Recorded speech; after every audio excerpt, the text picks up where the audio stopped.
আসসালামু আলাইকুম। Hello everyone, সবাই কেমন আছেন? আশা করছি সবাই অনেক ভালো আছেন। ঈদ মোবারক। অনেক দিন পর একটা লম্বা ভিডিও নিয়ে আসলাম, যার জন্য সবাইকে ঈদ মোবারক জানালাম। তো সবাই কেমন আছেন অবশ্যই কমেন্টস করে জানাবেন। রোকসানা ডেইলি লাইফ পেজে নতুন একটা ভিডিও নিয়ে চলে আসলাম। আশা করতেছি সম্পূর্ণ ভিডিওটি দেখে যাবেন। তো আজকের ভিডিওটি একটু অন্যরকম ভিডিও। মানে আজকে আমরা এই জায়গায় খেতে গিয়েছিলাম, তবে ফার্স্টে ভাবছি একটা অর্ডার দিব, মানে খাবারের টেস্ট দেখব। খাবারের টেস্ট দেখে আর অর্ডারই দিতে ইচ্ছে করতেছিল না।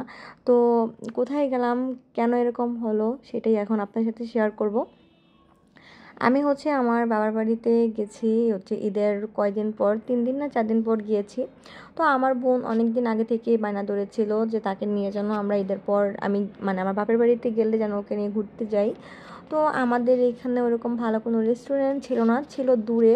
আর ওদিন এত ঝড় বৃষ্টি হয়েছিল যে ওকে নিয়ে দূরে যেতে পারি নাই। তো আমাদের বাসার এইখানেই একটা থাই চাইনিজ রেস্টুরেন্ট না কি নাম ছিল। তো এখানে গেছি, তেমন কোনো মানুষ নাই। দেন যাওয়ার পর আমরা মোটামুটি একটা কর্নার একটু ভালো লাগছে, আর কোনোটাই আমার ভালো লাগে নাই। তো এই কর্নারটাতে আমি একটু ভিডিও ক্লিপ নিয়েছিলাম।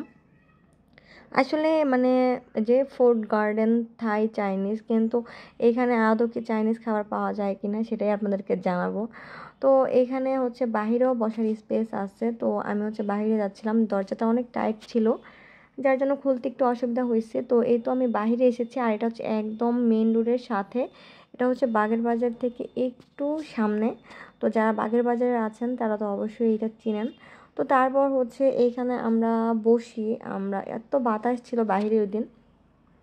এখানে বসার পর কি অর্ডার দেব, আগে ভাবলাম যে এখানে কি প্রাইসটাও অনেক বেশি। অন্য সব রেস্টুরেন্টে আমরা যেরকম দেখি খাবারের প্রাইস তার থেকেও অনেক বেশি। তো ভাবলাম তাহলে আগে একটা বার্গার অর্ডার দিই, যদি খাবারের টেস্ট ভালো লাগে দেন আমরা পরে আবার অর্ডার করব।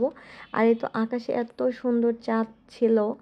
তারপরে তো আমার বোন দেখতেছে, আমি বলতেছিলাম দাঁড়া আগে এটা খেয়ে দেখ কেমন লাগে, তারপর অন্য কিছু নিব আমরা। আর এই তো আমার মেহেদি একদমই উঠে যাচ্ছিলো। আমি ভাবছিলাম যে অর্গানিক মেহেদি অনেক দিন থাকে, কিন্তু না, ওই সব মেহেদির মতনই দেখা গেছে 4-5 দিন পরেই উঠে যায়। আর এই ব্রেসলেটটা আমার খুবই পছন্দের, যার জন্য আপনাদের সাথেও শেয়ার করলাম। আর আমি কোথাও গেলে ব্যাগ এরকমভাবে আমার পায়ে ঝুলায় রাখি, আমি ভুলে যাই যদি না নিয়ে আসি, এই জন্য এখানে ঝুলায় রাখি, এই জন্য আসার সময় মনে থাকে। তো এই তো দেখেন চাইনিজ বার্গার, কি বলবো, এটা ওনাদের বার্গার, ক্রিস্পি বার্গার নিয়েছিল এটা। তো দেখে তো বুঝতে পারছেন আর কি বলবো, খুব ভালো লাগছে দেখে, বুঝতে পারছেন। তো এই তো আমরা বাইরে এসে পড়েছি। আজকে তো আর খাওয়া দাওয়া ওরকম হয়নি, বাসায় যে আম্মা যা রান্না করছে তাই খাবো।